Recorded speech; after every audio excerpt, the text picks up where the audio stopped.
What are some of the biggest challenges, Jeff, that you see dads facing in today's society? Number one, vices. And I battled vices late teens, 20s, 30s. I just turned 50 a couple weeks ago.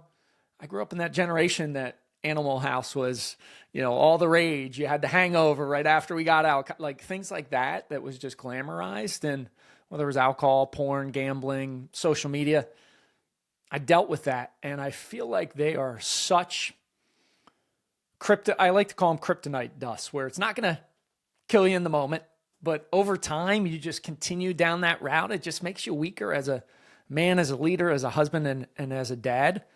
So that would be number one, is like cutting away those things. And I gave up alcohol 3.5 years ago, profoundly changed my life. I had gone 28 years without more than a couple weeks of not having it in my system. And I'm just able to play at such a peak level, personally and professionally, be so much more intentional, present. So number one is vices. Number two would be ego, right? Ego gets in the way, especially from a male perspective of like, wait, what do you think, I'm not good enough? And I used to be kind of closed off in that way, where now it's like I'm always open to ideas and how do I get a little bit better today? So I'd say that would be number two. And then number three is commonly held beliefs around just life in general. Things we heard growing up. Could be financial. Well, money doesn't grow on trees. Well, actually it does, right? And that could limit your mindset. Or as a dad, just wait till your kids are teenagers. They won't want to hang out with you. I mean, just this past Friday night, I asked my oldest if he wanted to play Monopoly because he wasn't doing anything. Next thing you know, he said yes. And we had a family Monopoly game with teenagers, which I wasn't doing that. But I don't know if my dad was asking me to do those things, right, back then. And I had great parents. So those would be the three things: vices, our ego getting in the way, and then just kind of holding true to what the common narrative is out there in society. Let's dive a little bit deeper on those. Those are profound, obviously. The vices, you articulated a lot of them, right?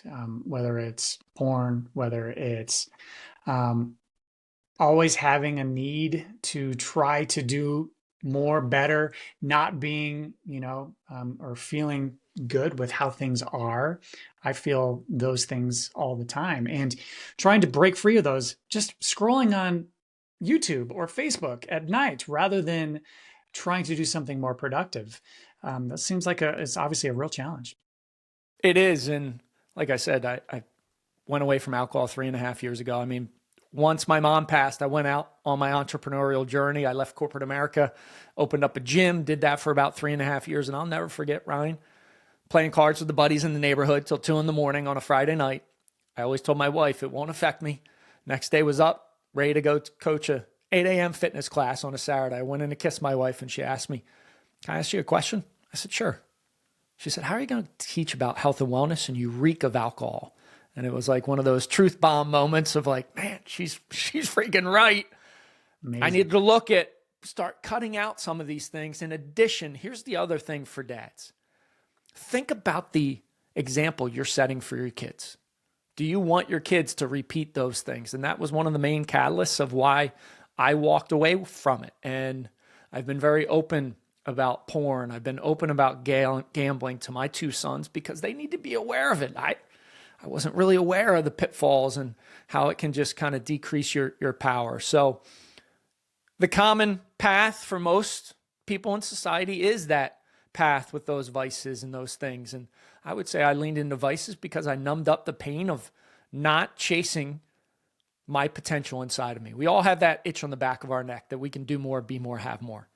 Now you can either sit in that and say, okay, I'm going to choose to move forward, or you can numb it up with those vices and get away from that voice that's calling out to you. So it is the number one thing that you can cut out to really be a catalyst for growth in your life.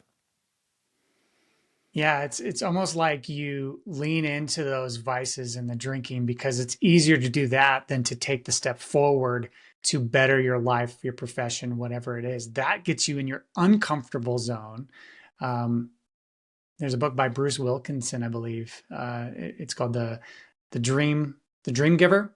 Okay. It's very religious, biblically based, and that's what they talk about. Once you're ordinary it's very difficult to step forward, to get out of your comfort zone. And you have to leave some of those vices behind in order to take that step.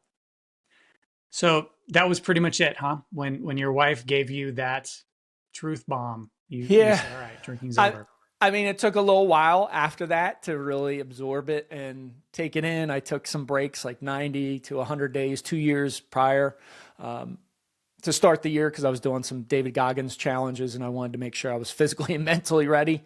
And then finally it clicked where I said, I'm just going to take off a year and see what happens. And I didn't tell my wife until Valentine's Day because I was scared to commit, quite honestly. Yeah. And to say that I was going to do that, to put it out on social, to tell my immediate family. The number one thing that holds us back from doing that is we're a communal species, and you're going to feel like you're ostracized if you do that. And I finally said, enough is enough. I'm going to do that. And my wife said, well, I like you better when you don't drink. And we laugh about it now.